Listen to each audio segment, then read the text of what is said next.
tausiah mau'izatul hasanah nasihat yang disampaikan oleh beliau Guru kita Habib Ahmad bin Muhammad Al-Habsyi dari Kota Solo. Kepadanya waktu dan tempat kami persilakan. Sallallahu alaihi Nabi Muhammad.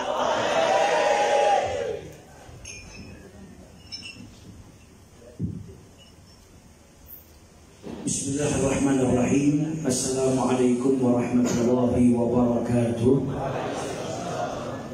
Alhamdulillahilladzi hadana lihada wa ma kunna linahtadiya laula an hadana Allah. Subhanaka la ilma lana illa ma 'allamtana innaka antal alimul hakim. Rabbi shrah li sadri wa yassir li amri wahlul 'uqdatam min lisani yafqahu qawli.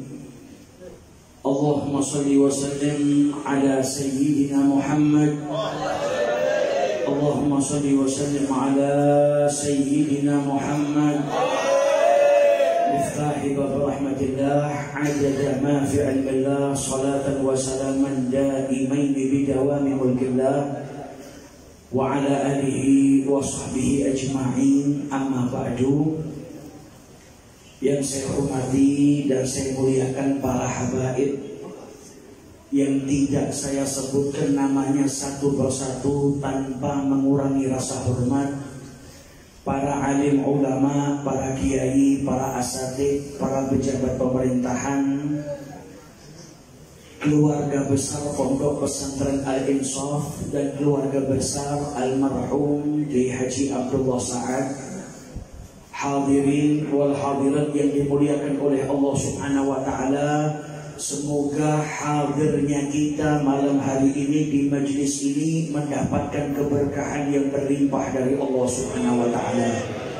Semoga tidak keluar dari majlis ini kecuali yang sakit di antara kita diberi kesembuhan oleh Allah, yang sedang kesusahan diberikan jalan keluar oleh Allah, yang datang membawa banyak dosa pulang mendapatkan ampunan dari Allah Subhanahu wa taala, yang datang membawa hajat yang banyak pulang hajat-hajatnya dikabulkan oleh Allah Subhanahu wa taala.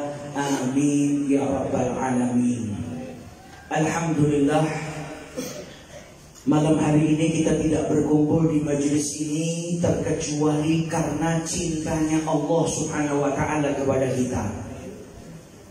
Kalau Allah tidak cinta kepada kita, mungkin saat ini kita sedang diterlantarkan dalam keadaan bermaksiat, dalam keadaan lupa kepada Allah Subhanahu wa taala. Namun karena Allah cinta kepada kita yang serba kurang ini, Allah kumpulkan malam hari ini untuk berzikir mengingat Allah, bersolawat kepada Nabi Muhammad SAW, yang insya Allah perkumpulan ini mendapatkan keridhaan dari Allah Subhanahu wa taala.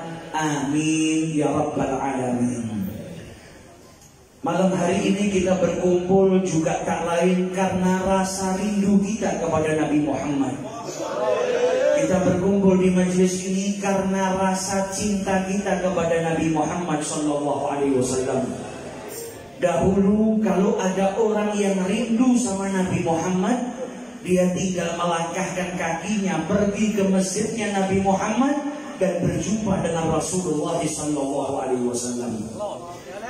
Dahulu di zaman Nabi, kalau ada orang yang tinggal jauh dari kota Madinah dan dia rindu dengan Nabi Muhammad, ia tinggal menunggangi untanya, kudanya, keledainya menuju ke Madinahnya Nabi Muhammad untuk melepas kerinduannya kepada Rasulullah SAW. Kalau ada orang yang tidak kenal dengan Nabi, dia tinggal melangkahkan kakinya sampai ke masjidnya Nabi, ia bisa berjumpa dengan beliau dan mengenal Nabi besar Muhammad SAW. Nah, kita yang hidup 1400 tahun setelah wafatnya Nabi Muhammad, kalau kita pengen kenal Nabi atau kita rindu kepada Nabi Muhammad, kemana kita pergi? Maka kita pergi ke majelis yang di situ dibacakan sejarah hidupnya Nabi Muhammad Sallallahu Alaihi Wasallam. Di majelis seperti ini yang belum kenal jadi kenal, Di majelis seperti ini yang rindu dia bisa melepas kerinduannya kepada Rasulullah Sallallahu Alaihi Wasallam. Maka pada hakikatnya majelis seperti ini adalah penguat hubungan kita dengan Nabi besar kita Muhammad Sallallahu Alaihi Wasallam. Manusia yang dikatakan tadi dalam Maulid Sintud Durar, ahsanan nasi khuluqan wa khalqa. Kita punya pemimpin ini manusia yang paling istimewa. Sampai Sayyid Muhammad bin Abi al-Maliki, beliau menjelaskan dalam kitabnya yang singkat diberi judul apa? Muhammad al-Insanul Kamil. Nabi Muhammad adalah manusia yang sempurna, sang manusia yang sempurna. Jami'us sifatil kamaliyah. Semua sifat yang sempurna ada pada Nabi Muhammad sallallahu alaihi wasallam. Dan dikatakan oleh Habib Ali, wa huwa munfaridu fi khalqihi wa khuluqihi bi asyrafi khususiyah.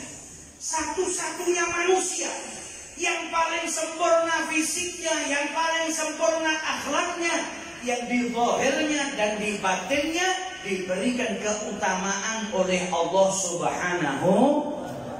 Fisiknya Nabi Muhammad gak ada yang nandingi.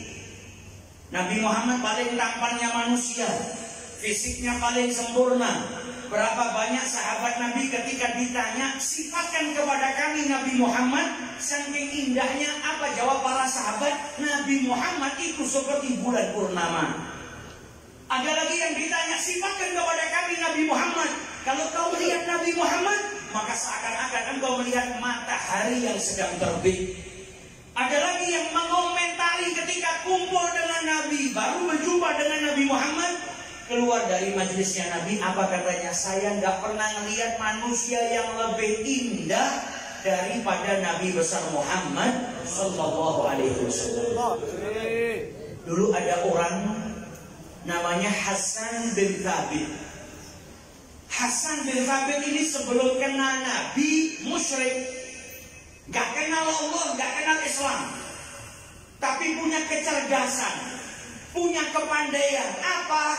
Ahli dalam membuat syair yang indah.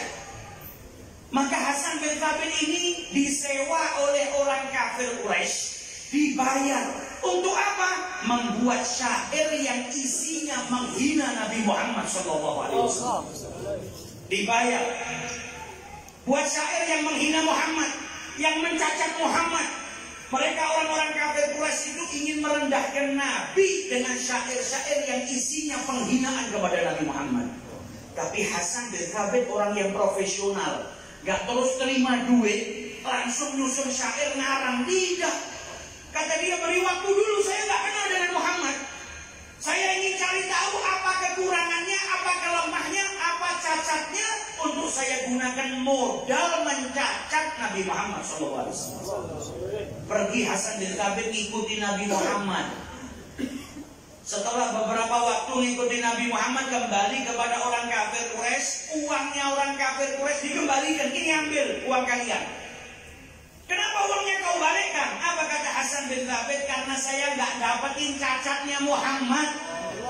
Berangkat musyrik, tujuannya mau cari kekurangannya Nabi, ketemu sama Nabi, melihat cahayanya Nabi, sampai dia mengatakan, lamma nadhartu ila tala'ati anwarihi, justru cahayanya Nabi Muhammad menjadi perantara mendapatkan hidayah dari Allah Subhanahu wa ta'ala. Apa kata Hasan bin Thabit?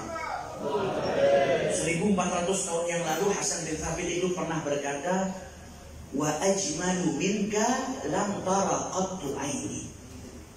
Kalau mau tahu indahnya Nabi, ini kesaksian orang yang pernah duduk sama Nabi, jumpa sama Nabi Muhammad. Kata beliau, yang lebih indah darimu ya Rasulullah, yang lebih tampan darimu ya Rasulullah, yang lebih menawan darimu ya Rasulullah, ini mata belum pernah melihatnya. Hasan bin Thabit tinggal di kota Mekah. Orang yang tampan banyak, orang yang menawan banyak, keindahan juga banyak yang dia lihat. Dia lihat pembesar-pembesar dari Syam yang datang ke Mekah. Dia lihat orang-orang dari negara lain yang datang ke Mekah, apalagi di musim haji. Di musim haji itu Mekah didatangi banyak orang. Namun kata Hasan bin Thabit, yang lebih tampan, yang lebih indah, yang lebih menawan dari dirimu ya Rasulullah, ini mata belum pernah lihatnya. Kita bisa bayangkan bagaimana indahnya dan tampannya Nabi besar Muhammad Sallallahu Alaihi Wasallam. Wa ahsanu minka lam talidin nisa. Dan yang lebih baik darimu ya Rasulullah, tak seorang pun wanita pernah melahirkannya. Khuliqta mubarra'an min kulli aibin.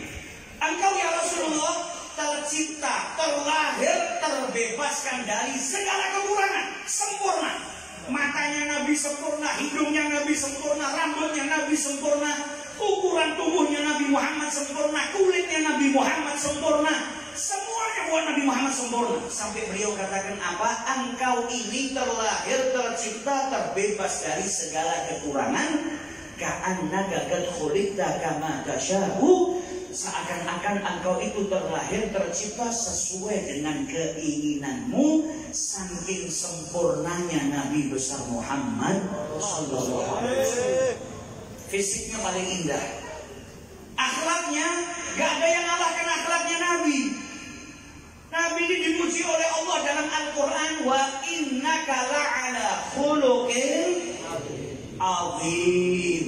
Budi pekertinya Nabi itu paling tinggi, paling agung. Nabi Muhammad itu manusia yang paling indah akhlaknya. Semua sifatnya Nabi istimewa. Bahkan kalau kita pernah menjumpai ada orang yang budi pekertinya luhur di muka bumi ini, tak lain sumbernya, kiblatnya yang dia contoh adalah Nabi besar Muhammad Sallallahu Alaihi Wasallam. Fama min khuluqin fil bariyati mahmud illa wahwa mutalaqan an zainil wujud. Siapapun yang budi pekertinya indah di muka bumi ini, ngambilnya dari mana? Dari Nabi Muhammad. Nyontohnya kepada siapa? Kepada Nabi besar Muhammad Sallallahu Alaihi Wasallam.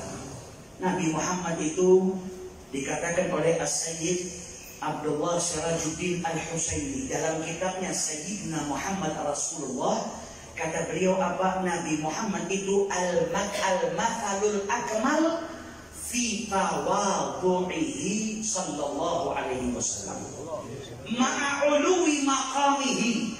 Derajatnya Nabi tinggi, tapi kalau mau cari orang yang rendah hati, Nabi Muhammad adalah contoh yang paling sempurna.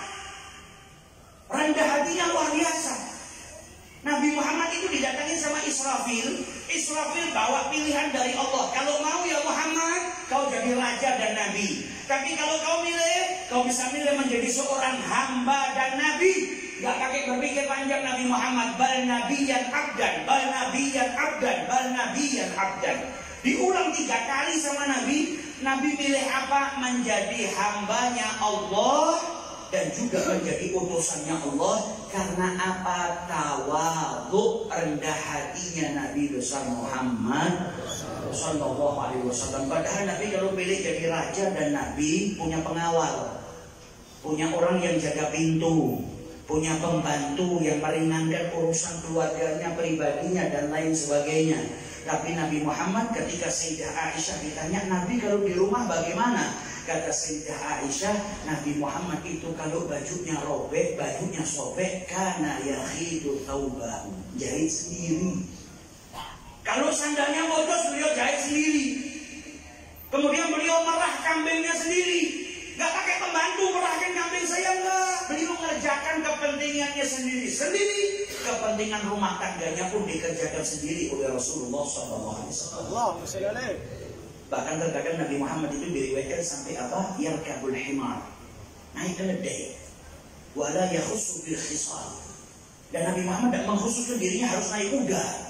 Bangsawan zaman dulu gak mau kalau gak naik kuda. Saya pemimpin, saya raja, saya orang terkemuka, harus naik kuda yang gagah. Nabi Muhammad enggak, adanya keledai, naik keledai. Bahkan ketika pergi ke Bani Quraidah, perang dengan Bani Quraidah, Nabi berangkat menunggangi keledai. Saking tawadhunya Nabi Muhammad, terkadang kalau naik tunggangan boncengkan orang. Zaman sekarang kalau ada orang punya kedudukan tinggi, malu boncengin orang. Nabi Muhammad derajatnya yang paling tinggi, tapi tawadhunya beliau kadang boncengkan orang. Pernah boncengkan istrinya, pernah boncengkan sahabat Mu'ad ibn Jabal, pernah boncengkan anaknya sahabat.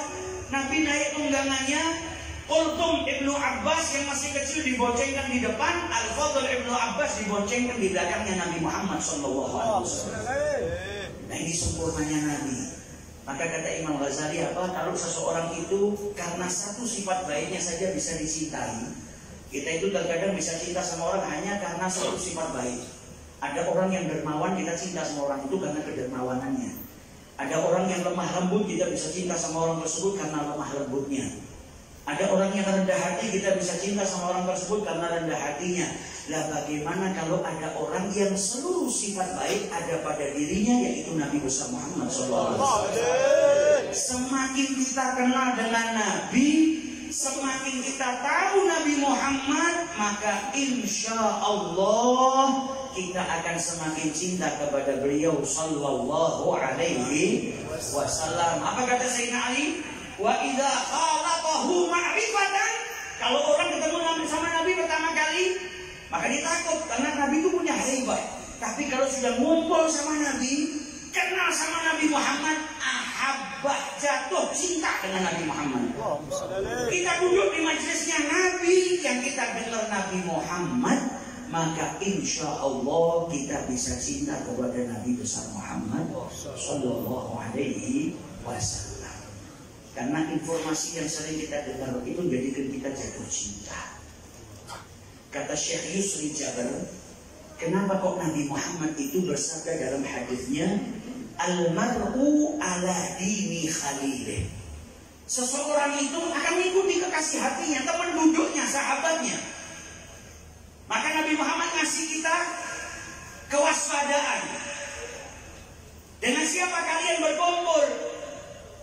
Jangan sembarang kumpul sama orang. Karena apa? Dudukmu dengan seseorang di waktu yang lama bisa menjadikanmu mencintai apa yang dicintai oleh teman dudukmu. Maka perhatikan siapa teman duduk kita. Cinta itu nular. Cinta itu nular. Makanya Nabi bilang apa? Mar'u ala dini khalilih. Kalau duduknya sama orang ahli maksiat, dia tadinya nggak seneng maksiat, tapi hanya duduk dengan ahli maksiat lama kelamaan mencintai perbuatan maksiat yang dicintai oleh teman duduknya. Saya pernah ketemu sama orang baru belum lama, pernah ngadu sama saya. Tadinya dia nggak pernah punya pikiran untuk mencoba minuman keras. Lalu orang baik, kepingin mabuk, nggak pernah punya keinginan aja, nggak pernah apalagi minum. Tapi karena tiap hari buka YouTube konten, dia ngeliat acara yang di situ yang punya acara sering minum. Sampai akhirnya timbul, kok enak menjadi orang ngomong sambil minum, sampai apa, muncul keinginan untuk nyicipi. Itu gak duduk langsung, hanya ngeliat, tapi sering lihat jadikan timbul keinginan. Lah bagaimana kalau duduk? Maka dari itu kita harus tahu dengan siapa kita berkawan, dengan siapa kita duduk. Kalau kumpulnya sama orang soleh, yang dicintai sama orang soleh apa? Ya kesolehan. Tadi sebelum saya berangkat ke sini, saya sempat baca bukunya Kiai Abdullah Sa'ad, namanya Nalar Insaf.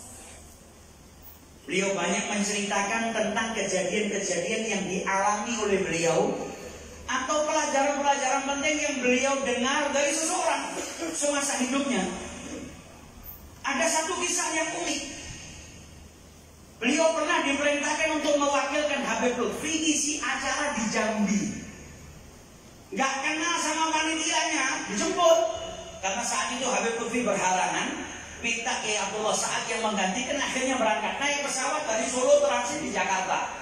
Di Jakarta karena ada waktu tunggu, akhirnya dia duduk dengan panitia yang jemput, namanya Tengku Nizamuddin. Ngobrol sambil nunggu keberangkatan. Kemudian kata Kiai Abdullah Sa'ad, Ini tentu Nizamuddin ini luar biasa. Dia menceritakan tentang sesuatu yang sedang terjadi pada dirinya sampai menangis, neteskan air mata. Ditanya sama Ki Abdullah, kenapa? Saya ini bahagia luar biasa. Apa yang membuatku bahagia? Namanya orang tua, kalau melihat anaknya jadi baik itu pasti bahagia. Bapak, kalau melihat anaknya itu jadi baik pasti bahagia.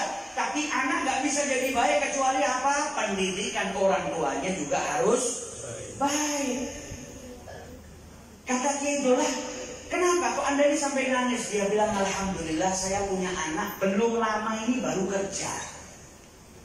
Jadi baru dapat kerjaan, baru mulai kerja. Dan ketika dia kerja, dia sudah niat nabung, nyisihkan gajinya.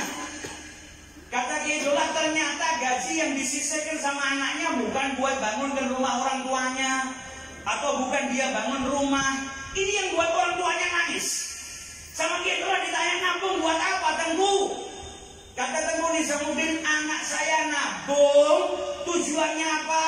Supaya dia bisa berangkat ke Pekalongan, kepingin ketemu Habib Lutfi. Allahumma sholli alaihi. Ditanya sama Kiai Abdullah, lah anak jenengan ini kenal sama Habib Lutfi? Tidak kenal.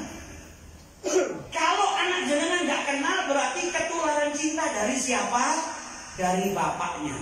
Saya mau ambil intisari dari cerita ini apa? Orang itu nggak harus ketemu bisa jatuh cinta. Caranya gimana? Duduk sama orang yang mencintai orang lain.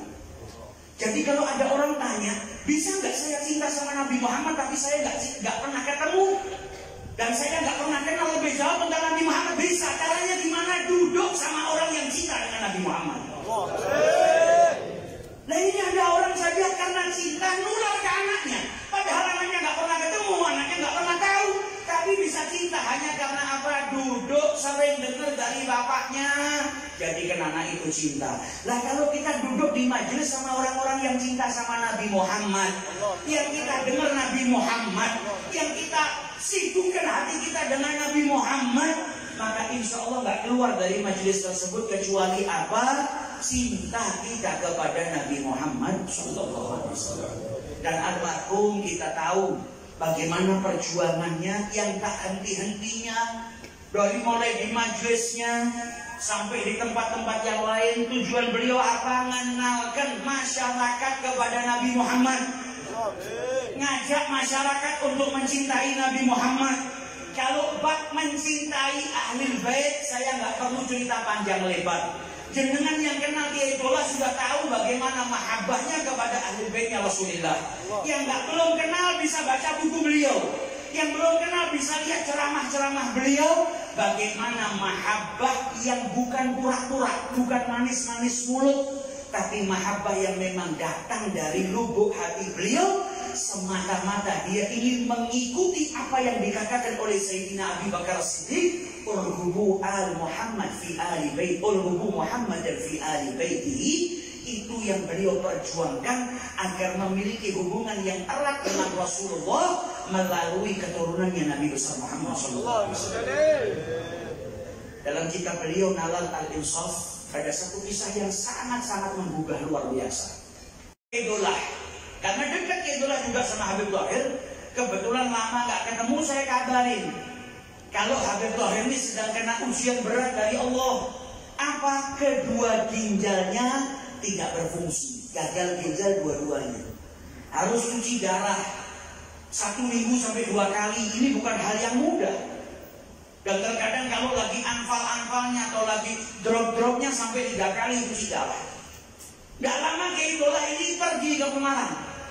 Karena kita yang kenal beliau tahu betul Kiai Abdullah itu kalau melihat orang susah, bagaimana caranya beliau bantu.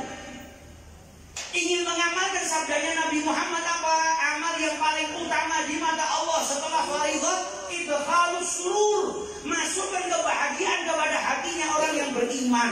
Kalau ada orang yang susah dibantu, kalau ada orang yang lapar dikenyangkan, itu dia mengamalkan. Namun ini bukan hal yang mudah. Ini bantuannya nggak main-main. Sampai di Semarang beliau tanya keadaannya. Terus gimana caranya supaya nggak cuci darah, supaya bisa sembuh?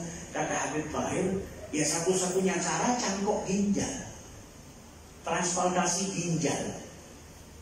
Lah sudah mau dilakukan itu? Belum. karena belum dapat donornya.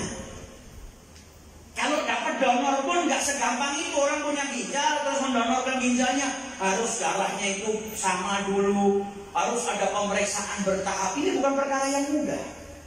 Nggak pakai berpikir panjang, beliau tuh langsung nanya, Beb, apakah donor ginjal itu boleh dari selain Habib? Atau jangan maunya donor ginjalnya itu dari Habib saja? Kata beliau, enggak ada masalah dari siapapun. Yang penting golongan darahnya sama dengan saya, O positif. Boleh nggak saya bantu? Ini nggak main-main. Boleh nggak saya bantu cari pendonor ginjal? Maka Habib Thalib berterima kasih melihat niat baiknya. Dan pulang bukan terus diem. Saya yang nyaksikan sendiri. Beliau itu keliling, nanya, cari. Bahkan cari dokter, tanya informasi. Beliau sebarkan informasi siapa yang mau nulung, yang mau mendonorkan ginjalnya. Sampai beliau cerita hari berjalan yang tadinya saya tawarkan kepada santri spesial saya, dan ternyata darahnya nggak cocok. Hari berjalan nggak ada kabar, sampai akhirnya ada datang satu orang ke rumah saya.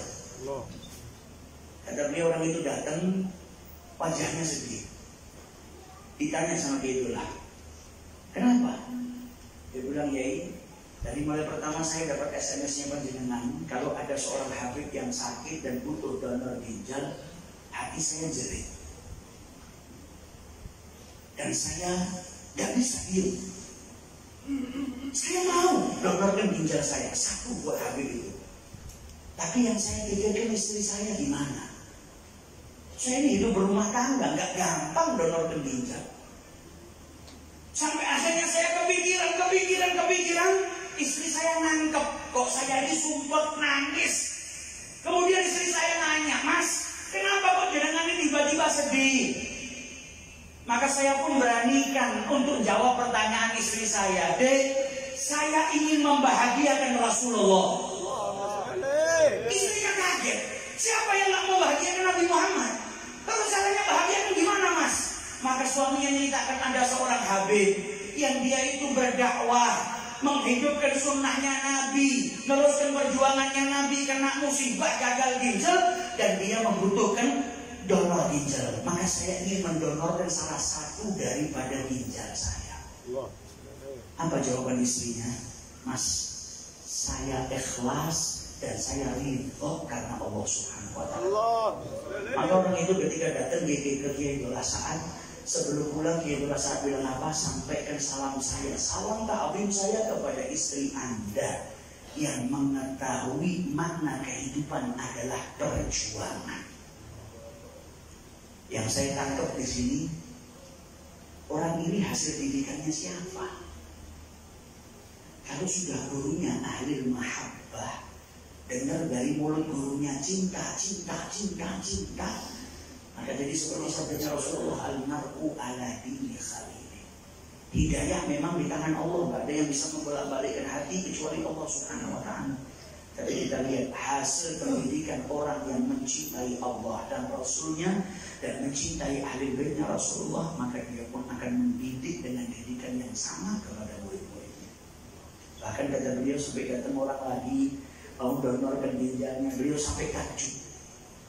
Sampai ada yang ngasih SMS minta didoakan, tolong doakan semoga besok ketika saya cek di lab darah saya itu O positif supaya ginjal saya bisa dipilih untuk didonorkan kepada Habib yang sedang sakit ini. Ini yang disedekahkan nggak main-main, bukan uang, bukan rumah. Tapi kita lihat mahabbah. Namun keduanya nggak jadi sampai mendonorkan ginjalnya, karena ternyata Allah Subhanahu wa ta'ala juga lebih sayang kepada beliau almarhum Al-Habib Thalib pun akhirnya gak lama setelah wafatnya Kiai Abdul As'ad, beliau pun juga dipanggil oleh Allah Subhanahu wa ta'ala. Tapi niat yang baik tetap diganjar oleh Allah Subhanahu wa ta'ala. Dalam hadis Nabi bersabda, inna bil madinati aqwaman, pulang dari perang Tabuk Nabi berkata kepada sahabatnya, di Madinah ada sekelompok orang, yaitu sahabatnya Nabi. Apa kata beliau kepada para sahabatnya yang ikut perang Tabuk? Masirtum masiran wala qata'tum wadiyan illa kanu ma'akum. Kalian itu nggak melewati satu jalan, nggak melewati satu lembah kecuali mereka di Madinah ini yang nggak ikut bersama dengan kalian. sekalian. Maksudnya apa? Dapat semua pahalanya. Maka sahabat bingung. Mereka di Madinah gak ikut, tapi semua yang kita lakukan selama perjalanan di peperangan sampai pulang mereka dapat pahala. Kata Nabi ya. Karena apa? Habasahum al-udhur. Mereka tadinya mau berangkat, tapi karena ada udhur menjadikan mereka tidak bisa berangkat. Tapi pahalanya diberikan oleh Allah Subhanahu wa ta'ala. Dan malam hari ini juga karena perjuangan beliau kita bisa kumpul di majelis ini. Karena ikhlasnya beliau, jadi apa yang ditinggalkan masih terus bisa dilanjutkan. Dan kita harap setiap pahala yang mengalir di majelis ini semua Allah berikan kepada almarhum. Ibaratkan nanti timbangan hasanatnya, karena semasa hidupnya beliau berjuang ngajak orang kenal Allah dan Rasulnya, dan mengajak orang untuk meneladani Nabi Muhammad SAW. Dalam segi tawadhu, kita yang kenal sama beliau tahu bagaimana tawadhunya itulah. Dalam kitabnya Nalal al-Insaf sampai beliau itu menceritakan, ceritanya itu juga menunjukkan tawadhunya beliau. Beliau pergi ada undangan di Pati, mau pergi ke pondoknya Kiai Abdullah Salam. Sebelum pergi ke Pati, di tengah-tengah jalan transit di masjid di Purwodadi, tempat biasanya beliau transit. Berhenti wudhu di situ, sholat di situ. Tapi saat itu jam 2 malam. Ketika mobilnya beliau berhenti, beliau dapetin ada motor sudah lama, kuno, rusak, bawa bronjong dagangan. Sampai beliau tulis di dalam bukunya tadi, itu motor maling, itu niat untuk nyolong aja nggak ada. Saking jeleknya. Dan bawa bronjong dagangan. Wes bisa dipandang ini orang biasa, orang desa. Ketika beliau masuk ke masjid, dia dapetin hanya ada satu orang yang masih sholat. Kata beliau, wah ini yang punya motor butut itu. Ini yang punya motor bawa beronjong tadi. Maka kebetulan masuk kamar mandi, wudhu, bersuci, keluar melihat, ya Allah, ini yang punya motor jelek, hanya sholat pedagang, tapi sholatnya kok khusyuk. Masa saya yang dianggap kiai tidak bisa ngalahkan orang seperti ini? Saya harus bisa ngalah. Itu yang namanya ribbah, kecemburuan dalam kebaikan. Tapi kecemburuannya di sini bukan seperti hasad. Kalau hasad itu kan menginginkan kenikmatan yang ada pada orang lain hilang. Kalau ini cemburu, ingin bisa sama atau lebih. Maka beliau sholat lama. Selesai sholat salam, orang itu belum selesai. Sholat lagi beliau, nggak mau kalah. Masa orang-orang manggil saya kiai, saya kalah sama pedagang. Begitu selesai, orang itu selesai, maka dua-duanya berdiri. Tapi kata keitulah ternyata saya kalah. Saya berdiri untuk keluar dari masjid, orang itu berdiri jalan ke arah keluar, tapi ternyata berhenti di tempat naruhnya Quran, ngambil Quran ngaji. Kata keitulah, wah saya kalah. Kata beliau, ini yang benar nih, yang kiai siapa? Saya atau dia? Menunjukkan bagaimana tawadhunya beliau, dan yang saya lihat cara pandangnya yang indah.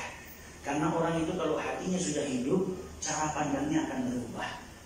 Melihat kejadian yang sepele, melihat kejadian yang simpel yang mungkin tiap hari ada di hadapan kita, kalau orang yang hatinya hidup, kejadian yang terjadi di hadapannya itu sebagai sebuah pelajaran, penggugah. Tapi orang yang hatinya mati, melihat apapun nggak sadar. Para wali Allah itu ada yang mau pergi ke masjid, melihat ada ibu ngamuk sama anaknya. Saking ngamuknya anaknya diseret keluar rumah, ditaruh di luar, dikunci pintunya, anaknya jedor-jedor, nangis, minta dibukain, sama ibunya nggak dibukain. Pulang dari masjid, orang soleh itu melihat anak tadi yang tadi gedor-gedor, nangis, sudah capek. Akhirnya ketiduran depan pintu, dibukain sama ibunya, dipeluk, ibunya nangis, dibawa masuk. Kalau kita ngelihat cuma itu, biasa terjadi. Tapi kalau orang yang hatinya hidup, ini ada orang wali melihat seperti itu justru malah nangis. Santrinya yang di belakang tanya, loh Anda kok nangis kenapa? Keadaan kita sama Allah itu seperti anak kecil tadi. Kita berbuat maksiat jauh dari Allah, tapi kalau kita mau terus ngetok pintu rahmatnya Allah, ngetok pintu mahfirahnya Allah, gak mungkin gak dibukakan sama Allah Subhanahu wa ta'ala.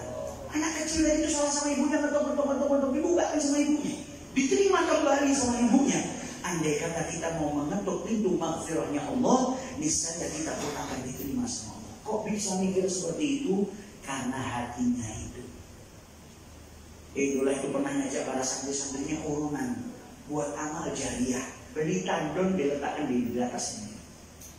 Di atas gedung baju sini, di atasnya ada tandon. Delalah kok tandonnya bocor. Sedih. Ya Allah, uang banyak bukan sedikit. Kok belalah ya bocor, sedih. Sudah beli tandon, kok bocor. Tapi setelah itu beliau dapat informasi dari santrinya, itu bocor, airnya belambangan kemana-mana. Ada ratusan burung minum air itu. Ratusan burung minum air itu. Maka orang yang hatinya hidup, cara pandangnya nggak seperti kita, su'ban, banyak su'ban, dia berbeda. Begitu tahu dia bersyukur, alhamdulillah. Ternyata pecahnya air yang tadinya saya kira bikin saya sedih, sekarang bikin saya bahagia. Kenapa? Karena Allah mau ternyata air tadi diberikan untuk hewan-hewan, untuk dari makan makhluk-makhluknya Allah, makhluk yang dijadikan perumpamaan sama Nabi Muhammad dalam tawakal. Lau annakum tatawakkaluna 'ala Allahi haqqa tawakkuli. Apa kata Nabi Muhammad, kalau kalian itu betul-betul bertawakal kepada Allah dengan sebenar-benar tawakal, la razaqakum kama yarzuqut tayr. Niscaya kalian akan diberikan rezeki oleh Allah sebagaimana Allah memberikan rezeki kepada burung. Yaghdu khisama wa yaruhu bitana. Keluar di waktu pagi perutnya kosong, balik perutnya kenyang. Maka beliau bersyukur. Nah ini orang kalau nggak ngeletakkan hatinya di hatinya, dunia cuma di tangannya enteng. Ada salah seorang minas salihin ketika lewat di taman, ada budak, bukan pembantu, budak. Budak itu miliknya manusia. Habis kerja di taman, kerja di kebun, tiba-tiba ada anjing. Anjing ini menggonggong kelaparan. Maka budak kecilnya pakai berpikir panjang, rotinya diambil seperempat, dilempar ke anjing. Anjingnya makan, belum kenyang, sedikit. Makan gonggong lagi, dikasih lagi. Sampai habis. Maka yang ngelihat orang soleh ini tanya, nah, kau punya makanan sebanyak apa? Rotimu berapa banyak? Ya cuma tadi yang saya kasihkan ke anjing yang Anda lihat. Loh, jadi kau gak punya makanan lagi? Gak ada. Dan terus kau hari ini makan apa? Puasa. Jawabnya enteng. Saya kehilangan harta saya, ya sudah puasa. Gak bingung, kau bengi makan apa? Esok perlu kemercek. Gak ada. Kau makan apa? Puasa. Jadi kau nggak punya makanan enggak? Kenapa makanan kau berikan kepada anjing? Karena saya tahu anjing itu bukan dari daerah sini. Anjing itu datang dari jauh dan dia kelaparan. Saya tidak mau menolak makhluknya Allah yang lapar.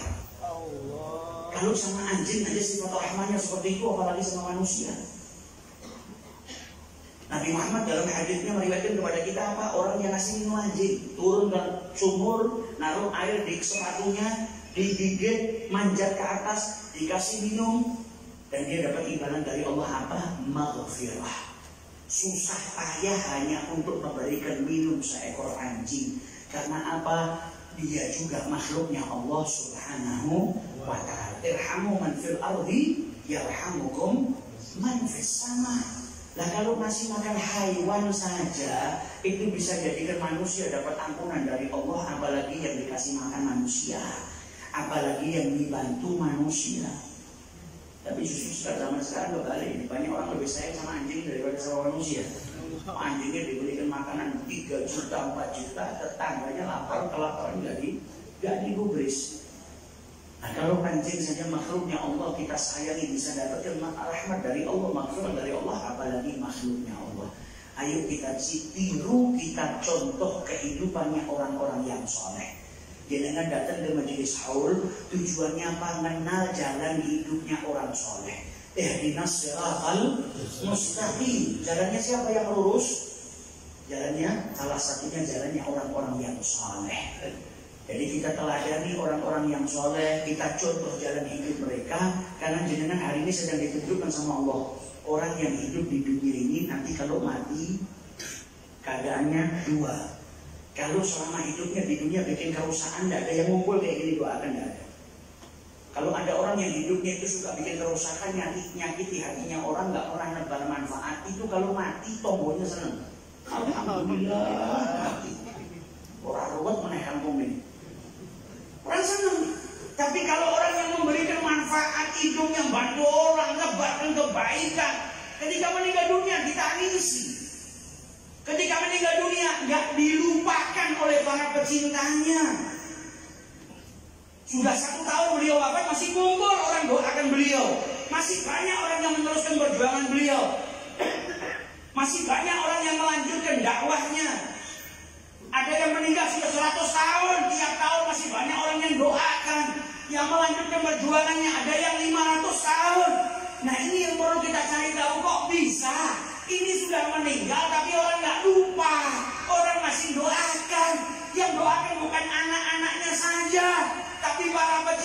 juga doakan, dan saya yakin di sini juga banyak orang yang selama hidupnya belum pernah ketemu sama Ki Abdul Asad. Setelah wafatnya Ki Abdullah dia baru kenal. Akhirnya cinta. Nah ini bukti kalau cinta itu nggak harus ketemu, nggak harus kenal. Ada banyak orang yang mungkin baru kenal Ki Abdullah kemarin 3 bulan yang lalu. Tapi karena duduk tahu kebaikannya, tahu perjuangannya, dia pula cinta. Maka kita jangan males untuk duduk sama orang yang cinta kepada Nabi Muhammad. Dan ke majlis yang di situ ada orang yang dikenal mahabbahnya kuat kepada Nabi Muhammad, orang soleh. Supaya apa? Energi cintanya menular. Supaya kita keluar dari majlis tersebut cinta dengan Nabi Muhammad, yang tentunya cinta kepada Allah Subhanahu wa Ta'ala. Kita doakan bapaknya almarhum semoga diberi panjang umur sehat walafiat. Ibunya almarhum juga diberikan panjang umur sehat walafiat. Keluarganya juga dijaga sama Allah Subhanahu wa Ta'ala. Kita doakan anak-anaknya nanti bisa neruskan jalannya bapaknya. Kita doakan seluruh keluarga besar Pondok Pesantren Al-Insaf diberkahi oleh Allah Subhanahu wa Ta'ala. Kita doakan juga yang soleh supaya bisa mendidik anak-anak yang ada di pondok pesantren ini menjadi orang-orang yang bisa membahagiakan Nabi besar Muhammad SAW, bisa membahagiakan pendiri pondok pesantren ini dan guru-gurunya daripada orang-orang yang mentaksis pondok pesantren ini. Dan semoga hadirnya kita di sini juga mendapatkan keberkahan yang berlimpah. Pulang dari majelis ini dapat berkah, keluarga kita juga dapat berkah, rumah tangga kita juga dapat berkah, dan semoga kelak juga diakhiri usia kita dalam keadaan husnul khatimah. Diakhiri usia kita dalam keadaan diridhoi oleh kedua orang tua kita, diridhoi oleh guru-guru kita, diridhoi oleh Nabi besar Muhammad sallallahu alaihi wasallam, dan semoga kita dibangkitkan di barisannya Nabi Muhammad, dimasukkan ke surga oleh Allah bersama dengan Nabi Muhammad.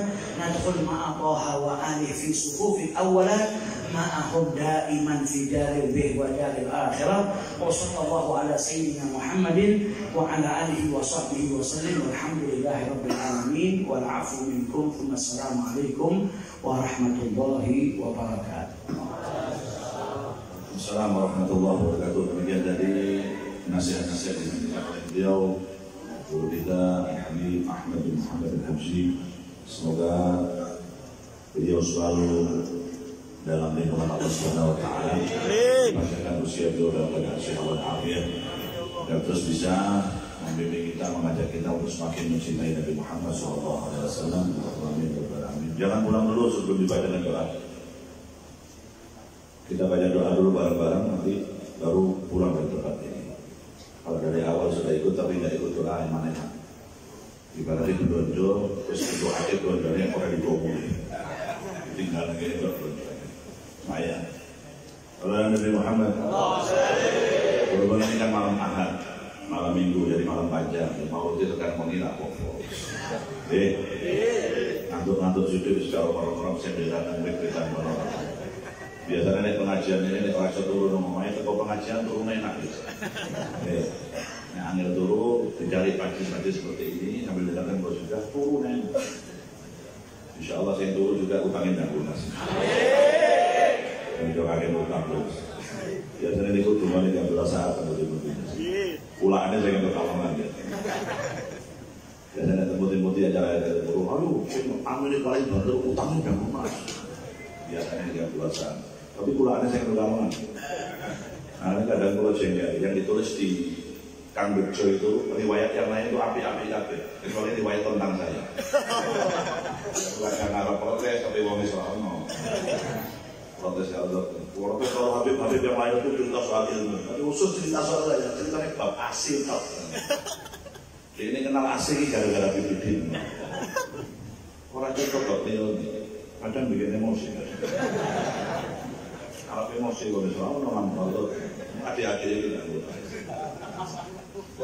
InsyaAllah malam hari ini, alhamdulillah sebagaimana doa Habib Ahmad tadi, mudah-mudahan ayah dari Abdullah Sa'ad, ibu dari Abdullah Sa'ad dipanjangkan usia oleh Allah Subhanahu wa Ta'ala, dan seluruh adik-adik beliau, adik dari Abdullah Sa'ad, putra-putri istri beliau semua mudah-mudahan dijaga oleh Allah Subhanahu wa Ta'ala, diberikan kekuatan dan kesabaran oleh Allah Subhanahu wa Ta'ala, sehingga bisa terus melanjutkan perjuangan beliau di Pondok Pesantren Al-Insaf ini ke depan. Mudah-mudahan semakin sukses, semakin maju. akan semakin memberikan manfaat. Allahumma amin ya rabbal alamin. Ya Rabbana kata wassafa bi Muhammadin ighfir lana ya sami'a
Oh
واغفر للمذنبين وتقبل وانشر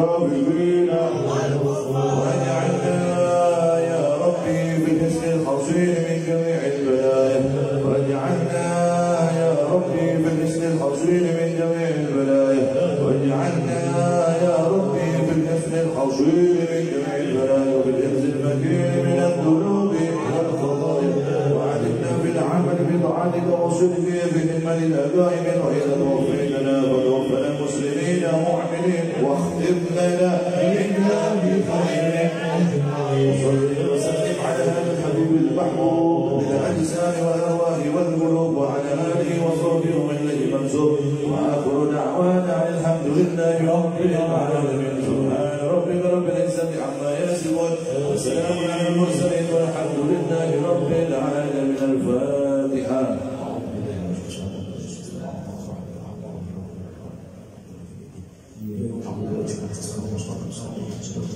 Awal Ramadan dibacakan oleh beliau yang jawab. Amin. Bismillahirrahmanirrahim. Alhamdulillahirabbil alamin. Hamdan syakirin, hamdan katsiran, hamdan yuwafi ni'amahu wa yukafi mazidah. Ya Rabbana wa ilahana lakal hamdu kama yanbaghi li jalali wajhika al-karim wa 'azimi sultanika. Allahumma shalli ala sayyidina Muhammad wa ala sayyidina Muhammad. Allahumma anfa'na bima 'allamtana wa 'allimna ma yanfa'una. Allahumma anfa'na bima 'allamtana wa 'allimna ma yanfa'una. Allahumma anfa'na bima 'allamtana wa 'allimna ma yanfa'una wa zidna 'ilma walhamdulillahi ala kulli halin wa na'udzu billahi min ahwali an-nar. Rabbana atina fid dunya hasanah wa fil akhirati hasanah wa qina adzabannar. Sallallahu alaihi sayyidina Muhammadin wa ala alihi washabbihi wa sallam. Walhamdulillahi rabbil alamin. Taqabbalallahu minkum wa minkum taqabbal ya hadirin rahimakumullah. Dengan berakhirnya bacaan kita malam hari ini, semoga malam hari ini yang hadir hajat-hajatnya dikabulkan oleh Allah Subhanahu wa taala. Semoga malam hari ini dosa-dosa kita diampuni oleh Allah Subhanahu wa taala dan seluruhnya pulang ke rumah mudah-mudahan dalam keadaan selamat. Selalu dalam lindungan Allah Subhanahu wa taala. Semoga kita diperjuangkan kembali di lain waktu dalam keadaan yang jauh lebih baik dan disembuhkan lagi. Allahumma amin wa amin. Dari saya kurang-lebihnya mohon maaf sebesar-besarnya. Wa na'udzu bikum. Assalamualaikum warahmatullahi wabarakatuh. Ada sebuah pengumuman bagi yang merasa ketinggalan dompet ada SIM-nya yang tadi telah berziarah di makam Habibullah Sa'ad, ketinggalan di situ. Ada SIM-nya dari alamatnya Sukoharjo bernama Muhammad Ainul Yaqin. Dia Buki dari Muhammad Ainul Yaqin.